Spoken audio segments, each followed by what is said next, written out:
Live from SABC studios in Auckland Park, Johannesburg, welcome to this evening's edition of the Watchdog. My name is Vuyam Vogo, and on the show tonight,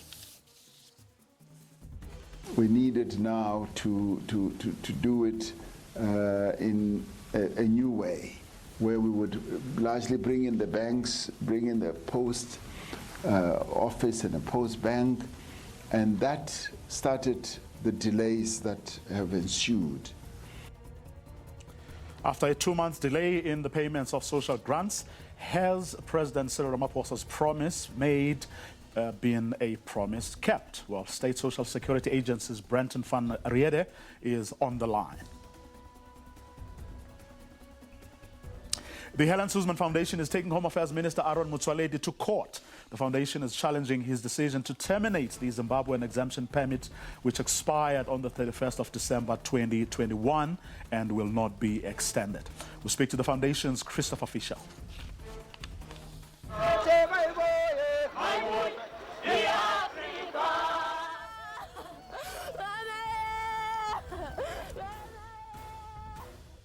Today marks 30 years since the Patong Massacre that claimed the lives of over 40 people.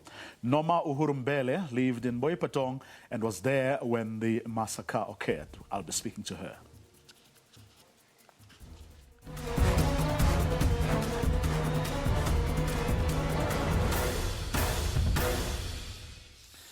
The Social Security Agency this week resumed the rollout of the 350 Social Relief of Distress grant.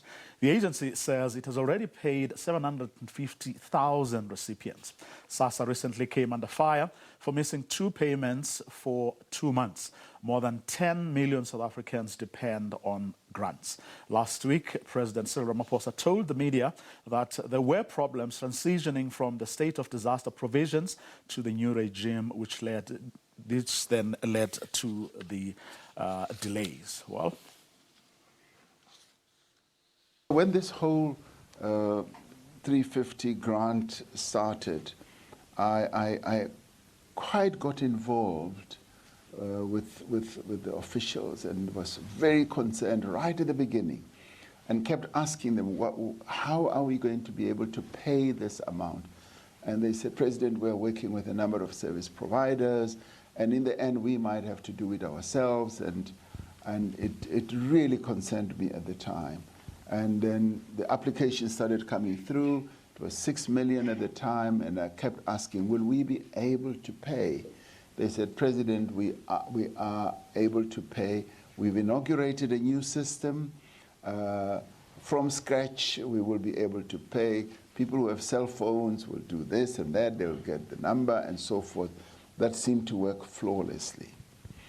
And people some of them needed to have bank accounts. Some of them could get the money through their phones or something like that. Now, with the second iteration, when we were no longer under COVID regulations, we found that we needed now to do it in a new way, where we would largely bring in the banks, bring in the post office and a post bank, and that started the delays that have ensued.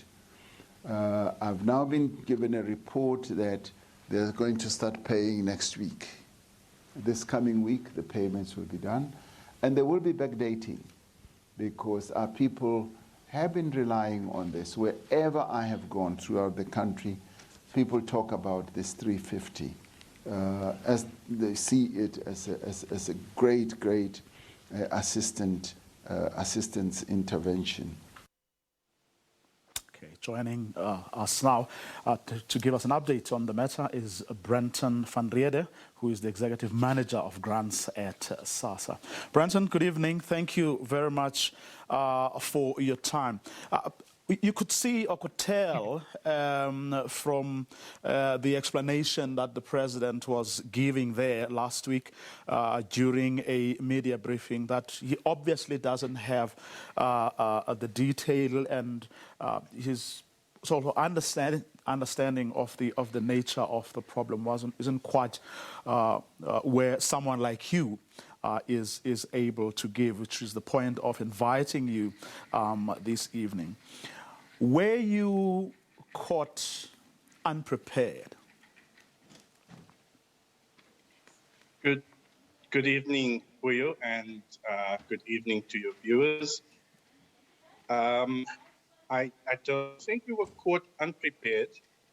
I think so. So as the president has mentioned, that as we entered this new iteration of the grant, you will probably note that there's a number of things that caused some delays in the beginning. The announcement, for example, was made in February this year, and then we needed to also tighten up the system. So if you will recall, just in the media, probably about 2-3 months ago, the big issues was, there was a lot of inclusion or exclusion errors. In other words, there were a lot of people who were on the previous iteration that were getting the grant, that shouldn't be getting the grant, or we should be getting the grant, but weren't getting the grant. Those were the big issues. So we had to make a significant upgrade to the system when this new iteration was announced. The regulations for this iteration was only published then in April. So technically, SASSA is really only a month, more or less a month, that we've fallen behind.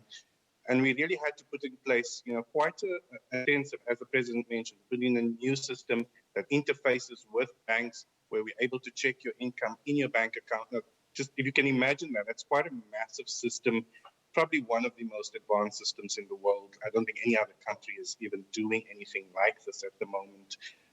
And we had to implement that in an extremely short space of time. Now, we haven't necessarily been, it's not, we ran into some teething problems.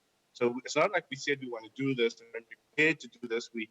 We were speaking about this and preparing for this in the previous iteration last year already, that if this grant were to be extended, we think we can possibly do this and we could do it at a much larger scale, because we have tested it on a very small scale in the previous rounds. And we thought, if we do this, let's do it not just for a handful of people, but let's do it for everyone up front. And that way we can begin to reduce the errors that we see in the system, which we think are quite important in that case. But like everything, there are teething problems and challenges as you start up with these things. And again, putting in place these partnerships with some of your biggest organizations, such as your banks, etc., it is a bit of a cumbersome process. It took a little bit longer than we anticipated, but I think we are at that place where the ball is beginning to roll. And we created a little bit of a backlog, but I think we'll be able to clear that because the systems are now all digital.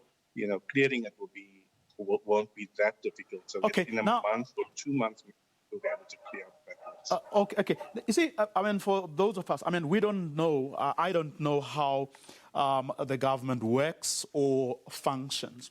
But one would have thought that before a decision is announced, everyone who has a role to play can vouch for the system. In other words, someone will be able to say, we certainly will be able to do this, knowing the resilience of our systems, how things work, the work that needs to go into preparing something like this. In other words, an announcement, in my view, shouldn't be made, if, the people responsible can't vouch for their system.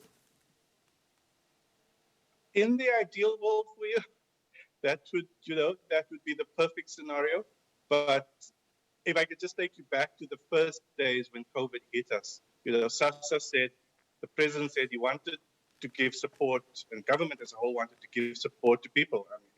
SASSA, the logical thing for SASSA to say was, just no way we can increase our client base from 12 million people by another 10 million people overnight, right? That any business that grows that fast is setting themselves up for failure. But on the other hand, you can't also say no, because people need this grant. And so it's a balancing act. So yes, in the perfect, in the ideal world, you'll say, you'll wait till all systems go, But if we were to say, wait till we have and even now we don't have the perfect system. We're building the system as we go along. The first iteration, we built the system. We've made improvements on the second iteration. And now in the third iteration, we're making even more improvements. And again, if we extend this grant, I think, as we talk about the long-term vision of this grant, we will continuously wanting to make improvements. So this is really a case of build and implement at the same time. We don't really have the luxury of saying, well, give us 2 to 3 years to build a system, and then we will start taking applications. It was literally a case of 6 million applications, as the president mentioned, in the first iteration with a very imperfect system. And so it's been rolling out, going on. And I think we have to make these improvements, especially it might be a bit of a pain and awkwardness as we improve our systems. But in the long term, I think it's beneficial to the poor because, again, as these systems become stable in the course of the next few months, again, we're going to have people saying, but, how accurate is your targeting systems? Are you paying the right grants to the right people? Is government wasting money? And I think the more we refine and improve our systems, the better it is actually for the long term, the longevity of this grant. Okay. And obviously that is better for the poor.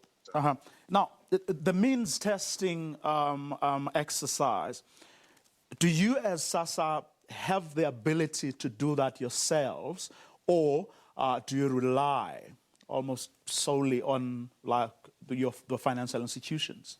Do you have that?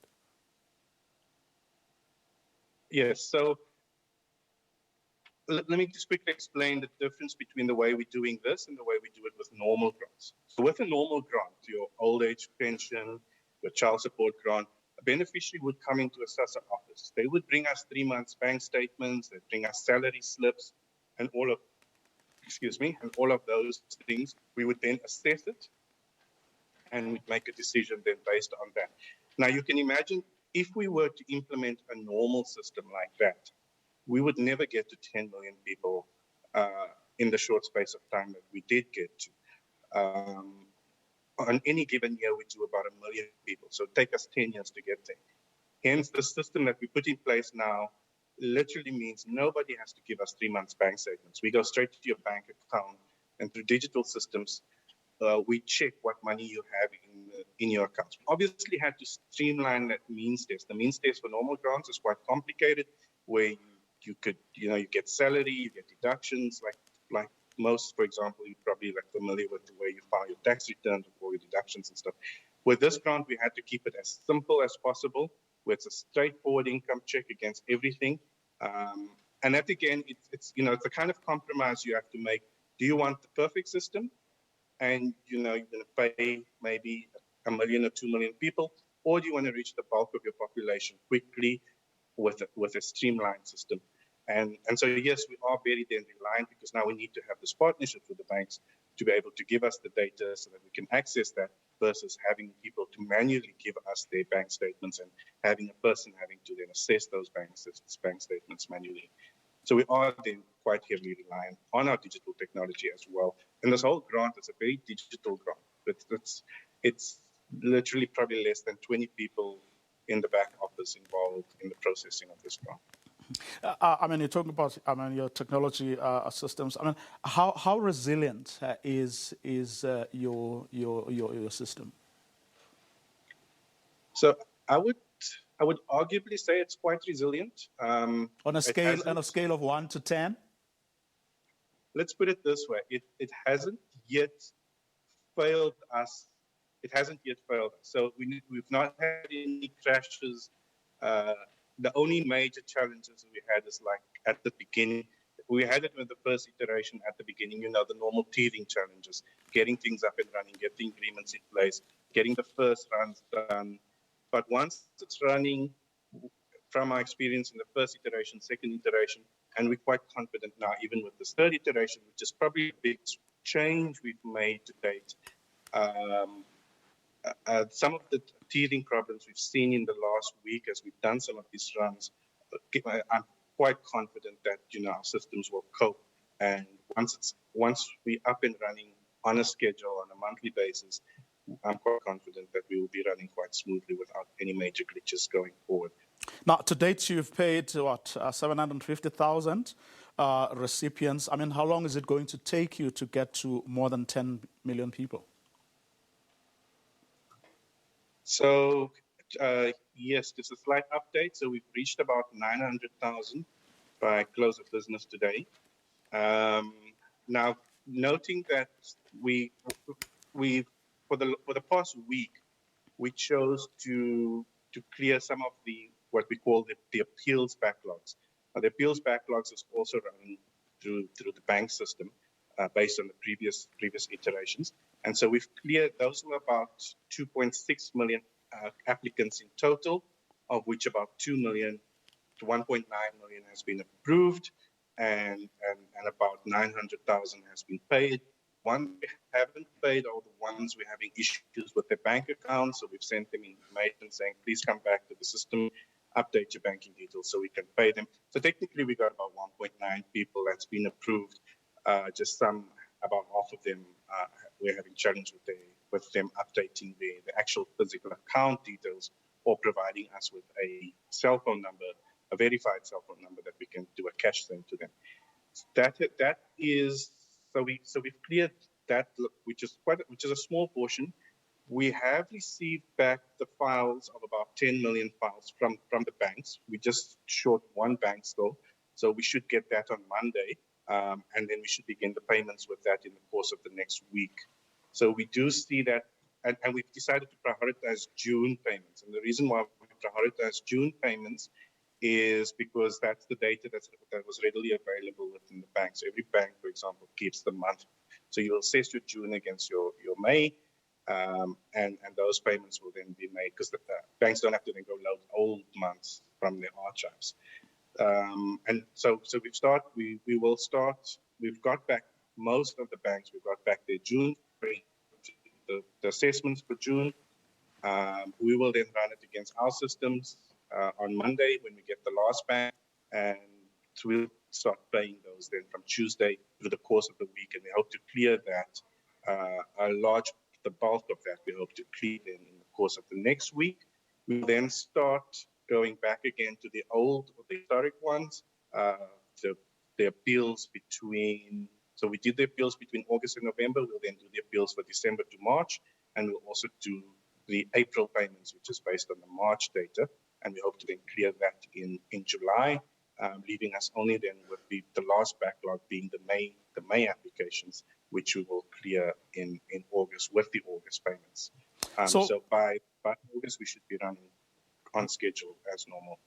So give or take, assuming everything works according to plan, how much time are we looking at? So essentially, we're going to make the June payments now in June, right? So, and then and we can consider that as the starting point of the payments. Then we have April and May backlogs. We're going to clear the April backlogs in July and the May backlog the next month, August. So in 2 months, we should have all our backlogs cleared. Okay, so which means a person who's watching, expecting the money, how much are they going to get, let's say, next week? So when you next give them week the they're payments? Yes, so if they are successful, they will, if they're assessed, if their application is approved, they'll get the June payment, their first 350. Okay. They're not going to get their full sort of back pay as well, because each month has to be assessed individually. So this month we set the old backlogs for the appeals with the June payments, and we're running those, and those we will run till the end of this month. So from starting next week, you're going to get your June payment, your first 350, and then what's the July, you're going to get your July payment, but you'll also get your April. We'll also assess the April month. So you'll get 2 in July, and then the same for August. You'll get the August, and you'll get the May. Oh, okay. With the benefit of hindsight, could you have handled this differently? I think the key thing is, and I suppose this is the key message that we would like our principals to hear, I suppose, is that it helps when the decisions are taken for these extensions to happen a lot quicker. It is extremely difficult to do a stop-and-go system like we have. You'll recall this grant was implemented for 6 months, then it was implemented for 3 months, then it was implemented for 3 months, then it was stopped, then it was implemented for 8 months, and then it was implemented now again for a year. It would be, to avoid these kinds of start-up hiccups, it would be good just to have a little bit more stability, know that the system will, know that you'll be running the grant for a longer period than a year. So hopefully this grant does get extended again. And it won't just be for a 6-month period or a year period, but that you would actually have it for a 3-year period, for example. And that will help us then not have to build refinements into a schedule at the beginning. Do a refinement. It doesn't really matter if it kicks in month 17 or month 21. But if you're doing a refinement that has to kick in on month 1, then you kind of have that hiccup to get started on that. But again, I think it is important to note that the way government has been doing this, the target was to get to as many people as possible and refine the systems and the processes along the way. If you look at previous times when we've implemented social grants, if you take the child support grant, for example, what they did back then was they just targeted a small amount of people, targeted children from 0 to 7, and over a period of almost 15 years, they implemented the child support grant from 0 to 18. Whereas here, government has chosen to reach as many people as possible, bringing the bulk of people right at the beginning, and then to make refinements on the margins of that, so that we can, improve the system, so that we can target a lot better, make sure more of the right people are getting the grant, and so forth. And any particular lessons learned? I think even if we don't extend this grant, the digital capabilities that we harnessed during this last 2 years is definitely something we are looking at transposing onto our other grant systems as well. Obviously, we don't want to just rush into switching the systems around for the other grants because, we don't want to destabilize that environment, but we have to take some of the key digital platforms that we have built, whether or not this grant continues or not, and begin to apply it to some of our other grants. That will also then lessen the need for people to stand in our queues at offices, at our application points, at payment points, and so forth. Okay, Thanks.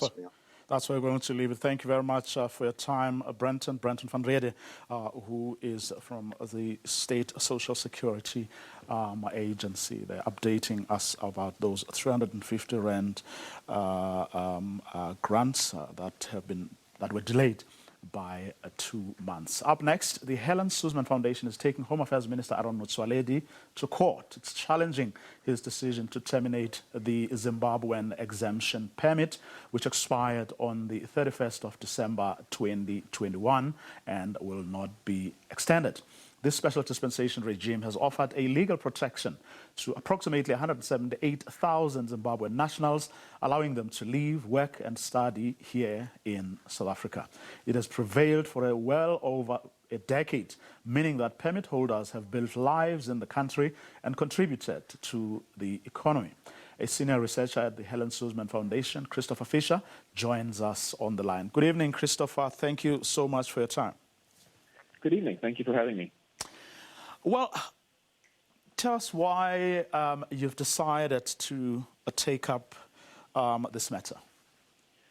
So the decision was made because the minister's own decision to cancel the ZEP dispensation or the ZEP permit was made without any consultation being had with the ZEP holders themselves. So it was something of a quick announcement by the minister without any consideration of the impact that this had on the ZEP holders and without any consultation with them or the civil society groups that represent and support them. So what this essentially means is that the minister produced, in our opinion, a rushed and uninformed decision.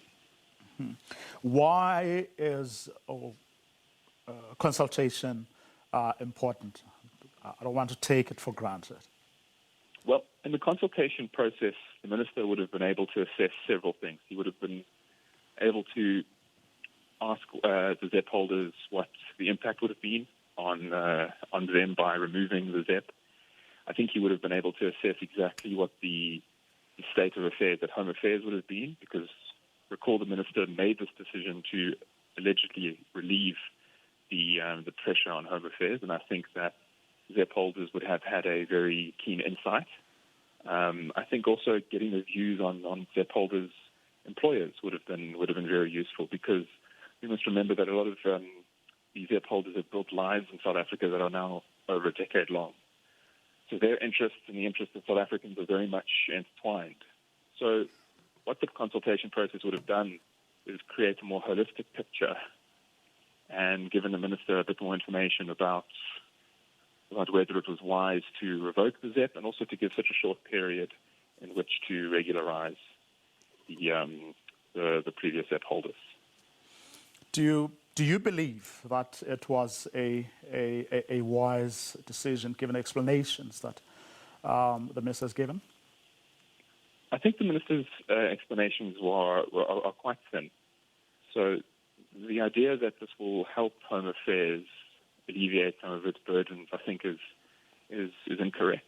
I think it's actually going to swamp Home Affairs with a whole wave of people who used to hold ZEP permits who now are trying to get other permits. I don't think that the minister is going to help unemployment in South Africa by doing this. It's not clear at all that ZEP holders will leave behind jobs that will be filled by South Africans. In fact, many ZEP holders are employers themselves. So I think that the minister's decision was rushed, and I think that the very, very complex landscape that lies that really characterizes the ZEP program in South Africa really wasn't assessed properly. Rust, perhaps, as you are suggesting, this process may have been, but are you prepared at least to give him the benefit of a doubt that the underlying reasons, are valid? I think until we've seen a proper consultation process, I'm not sure we can take the minister at his word that the underlying reasons are valid, because the underlying reasons are roughly what we've just discussed. There are these concerns about capacity at Home Affairs that I think are overstated. There are these mentions about there's talk of unemployment rates in South Africa. All of these are very complex questions that the minister needs to do a lot of work in tracing back to the ZEP program. And I think before we've had a proper consultation program or consultation process, I think it's difficult to give too much of a benefit of the doubt to the minister. Let's just say there was to be that consultation. And at the end of the day, the South African government comes to the same conclusion. Would you then accept that kind of outcome? Well, I think that's a difficult question for. It is hypothetical, yes, but yes, no, but it is a fair one, and I think that the outcome of the process would certainly depend on the content of the process. But I think that from the vantage point that we're seeing things now, I think that the minister may have underestimated just how entwined the fate of ZEP holders are in, with the fate of South Africa itself. These are people now who have built lives here, who have had children, who have grown up as South Africans. And I think what we may find at the end of the consultation process is a relatively well, if you can put it this way, a relatively well scrambled egg that will be difficult to pull apart without causing immense prejudice. So without prejudging the process, I think it will be, it may well be an uphill battle, but that's not to say that we're prejudging the process in any way. Mm-hmm. Okay. Now, you've tell us have you launched the legal action or already? Yes, the legal action has been launched, and we have received a notice for intention to oppose from the Director General. So the legal process is underway. Remind us again of the relief that you are particularly seeking. The relief is simply just to put to have the decision of the minister set aside and sent back to him for a fresh reconsideration with a fair and thorough process of consultation.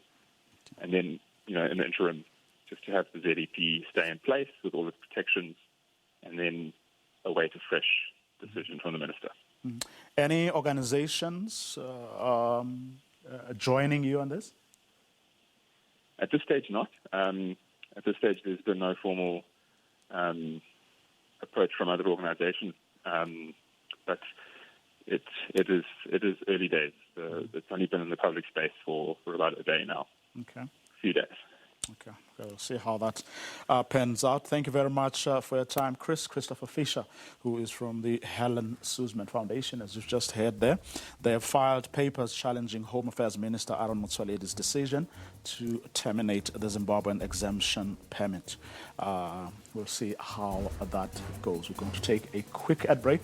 After the break, we talk about Boy Patong 30 years later.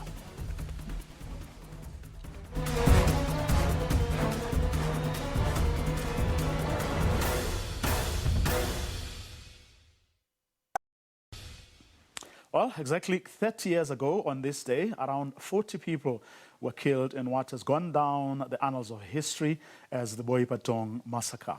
They were allegedly killed in their sleep by apartheid police and IFP supporters. The massacre nearly collapsed the CODESA talks, with the ANC abandoning negotiations after accusing the FW de Klerk government of being complicit in the killings. At the time, it was alleged the raid in Patong was part of the South African Defence Force Operation Marion. Our political reporter, Ntlantla Khatlane, takes a look.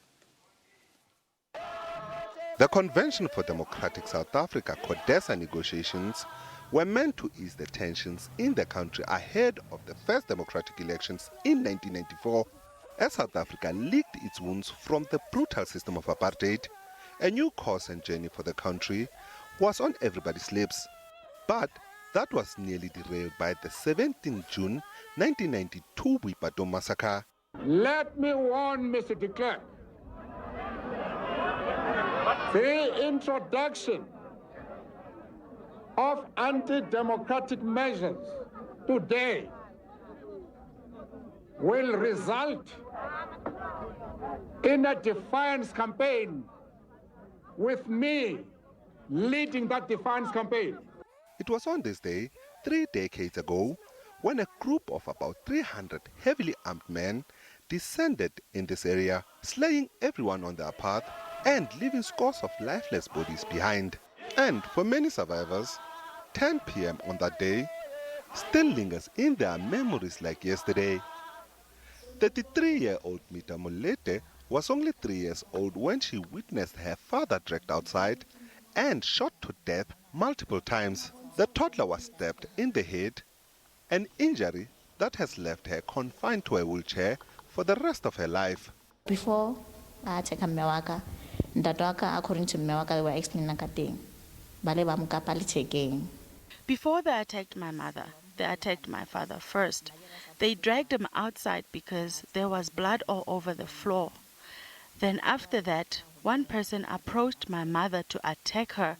As they tried to attack my mother rushed to protect me. They took a machete and attacked me. My mother used her hands to protect me the first time, but the second time they struck me on the head. Maria Muswetsa was only 14 years old at the time, and her family also was not spared. She lost her brother and uncle. And on that night, they were all grieving the death of her mother. After going to bed around 10, a police truck stopped at the street. After that, we heard the sound of windows breaking, and we heard them say,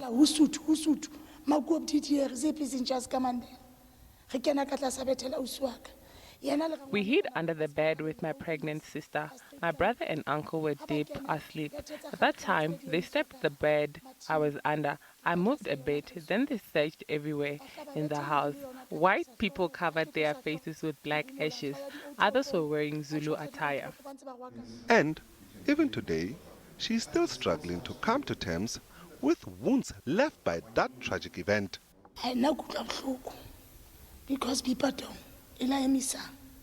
I am still hurt because Patong was the reason why the CODESA negotiations fell. But for us, till now, we still have traumas.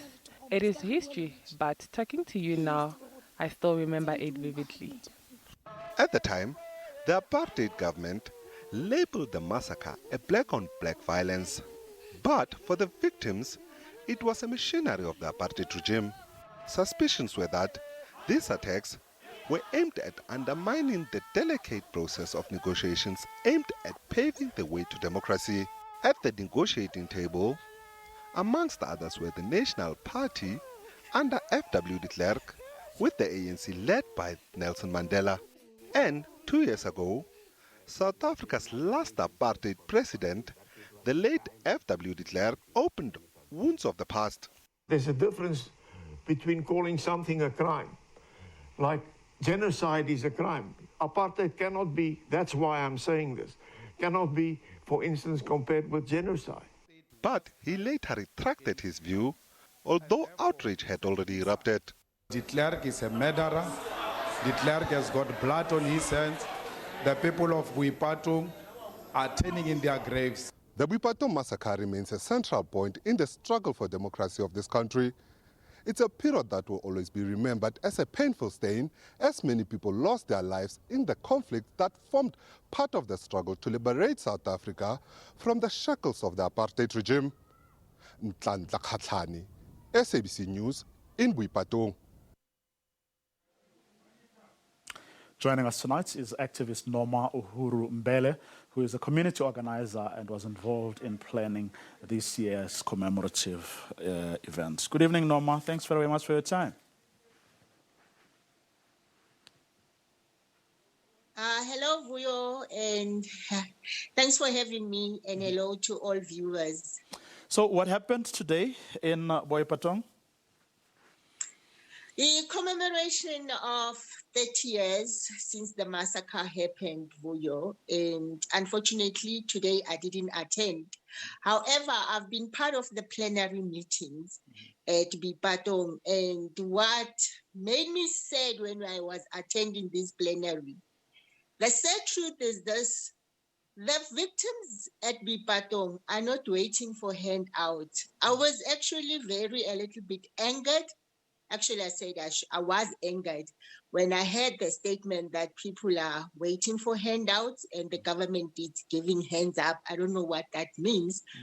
Because people, the victims of Patong, they are cleaning that place, the monument, taking out from their pockets, which mostly are not even working. They buy their cleaning materials, they bring their own cleaning stuff, they make sure the place is safe, they make sure that place is clean. And when we were attending those meetings, what we heard is that they want to be equipped, they want to be given a chance to run the museum and also make sure the history of Patong, it's taught around the schools. They can go and narrate at schools. They can also have session at the monument where we bring kids so that they understand what happened on this day 30 years ago. But unfortunately, I have to be honest, sometimes government people, they send their delegates when they report as if people just are waiting for hands out. The narrative is poor people are not lazy. Poor people want to do things for themselves, and poor people are actually doing things for themselves. Because if they were lazy and not doing anything and waiting for the government, believe you me, you could have found that monument dirty with a lot of grass. Now, apart from the narrative you say is wrong, misplaced, has government been giving any form of support to the museum project? I didn't see any kind of support, because what were they pleading for? Since we've been coming to the meetings, we've been sitting to those meetings for a couple of hours, and I know the other meeting, there were government officials, which they went back and said they will come back. When they come back, they totally said there is nothing. On terms of assisting the victims of the massacre, they're not saying they want handouts. What they want, it's government to come on board so that it also looks like what's happening in Soweto. As the MEC said, I quote her saying, Viligas, it's because the government was involved. Can the government also be involved in the Patong Massacre with the victims, involve them? People are saying nothing about us without us. That's a message that they are conveying, to say you can't do things without involving us. Involve us as community members so that we can be able to take our history out there. We can be able to also create our own Tirela, sort of a Vilakazi way, so that we can be able to sustain ourselves economically. Those victims are just crying for being able to sustain themselves economically so that they're not grant dependent. You cannot make an example of about 350 that many people are still waiting. They never even got that 350. I myself have applied for that 350, and I've never even, I was approved, I've never got it. So how many other women and other victims who have applied for that 350? So what I'm saying is that government must honestly come to board in terms of helping the victims. I didn't see any help. I didn't see anything that they have done for those people. Okay, I just need to understand something, and I'm sorry if I'm slow to understand this. You're saying nothing about us without us, which then suggests... That's the narrative they are saying. They're saying nothing about them without them. Okay. They want to be involved. Okay. Then that then suggests that government is doing something, but without involving the victims and the community. Is that what you say? Let me go back and say this again. What I'm saying is that even the candlelight that you saw, they had their own plan that the candlelight should be on another day. They wanted an ongoing program. They wanted a candlelight on another day. They wanted the memorial lecture on another day. They wanted this to be a process that will take the whole of June. But because the government didn't want to listen at them, they came up with candles and everything. That's a typical example that I'm making. This is a basic example that people has made their voices out there to say, we want this to be ongoing. This is how we want things to be done. But government just came up with everything in one day, just put it together. Okay. Now, when you say the people of Patong are saying they want to be given a chance to run the museum, what exactly do you mean by that? What is it that the people of Patong want ideally? When we were sitting with them, I'm not their spokesperson, however. Yes, I mean from conversations you are having. For the conversation, when I was listening at them, they just wanted to have ways of having even if it's funding, that will start the program of having school sessions where they talk to school children about what happened in Patong, be able to run programs for tourists, be able to go out in other countries and share their stories. But all these things need to be capacity. They need capacity. They need to be funded. You cannot just go out there and say things if you're not having enough capacity, not enough funds. Yes, you can fund the program in the first year and see the following year, how do they sustain? Because they have programs that they want to sustain themselves economically and move on in terms of sustaining the project itself, like opening their own restaurant where people will go and know, if I go at Maria's house, I'm going to eat and I will still be getting the information about what happened at in Patong.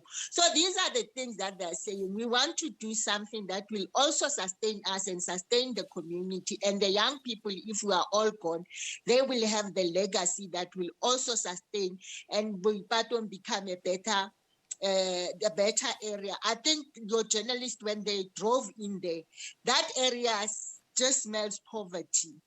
It smells poverty. We should not be sugarcoating or dancing around issues.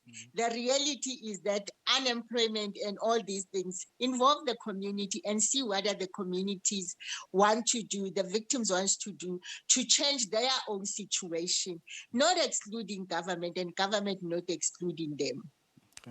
Let's leave it there, Norma. Thank you very much for your time and for your insights this evening. She's an activist from Patong. Of course, we are remembering that massacre today. It's exactly 30 years when around 40 people were killed in what is now known as the Patong Massacre. May the souls of those who died there continue to rest in peace.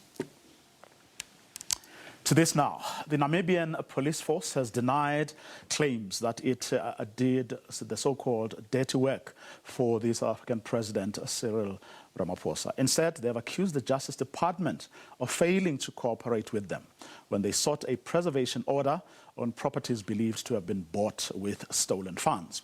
Pressure is mounting on the president to reveal more details regarding the robbery incident on his farm 2 years ago. Some Namibian nationals have been fingered as masterminds in this case.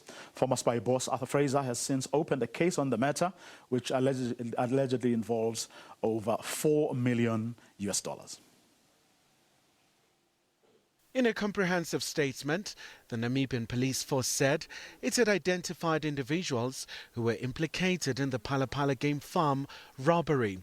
They also traced their bank statements, properties and vehicles suspected to have been purchased from the proceeds of crime.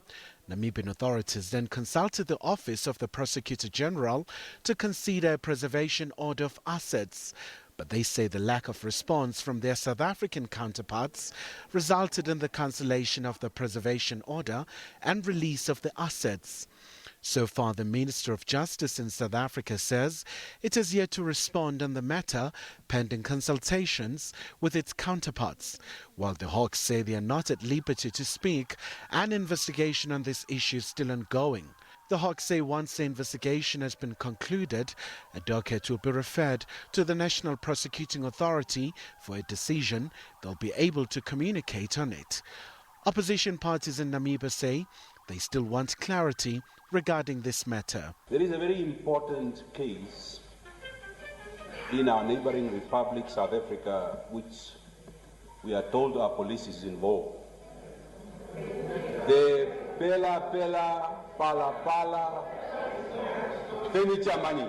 President Ramaphosa has called for calm on the issue relating to the robbery on his farm. I've said, let us leave this thing to unfold, and then at the right time, those issues will be handled. Meanwhile, the Namibian police force has also vehemently refuted the allegations that they tortured suspect who allegedly masterminded the robbery on the president's farm in Limpopo. Kylie Kumalo, SABC News, Johannesburg. Well, the much-hyped Angola Society of South Africa livestock auction takes place at President Cyril Ramaphosa's Palapala farm in Bela, Limpopo tomorrow. SABC News tracked down an Angola cattle farmer to find out about breeding and rearing some of the world's in-demand animals. One of the world's most sought-after cattle breeds, Angola cattle are native to East and Central Africa.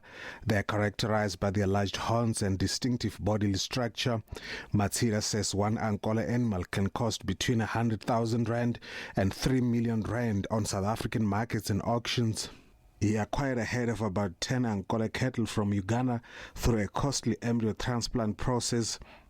Although they're expensive to buy, Matsira says the animals are cheap to rear as they can withstand the harshest of conditions, including drought.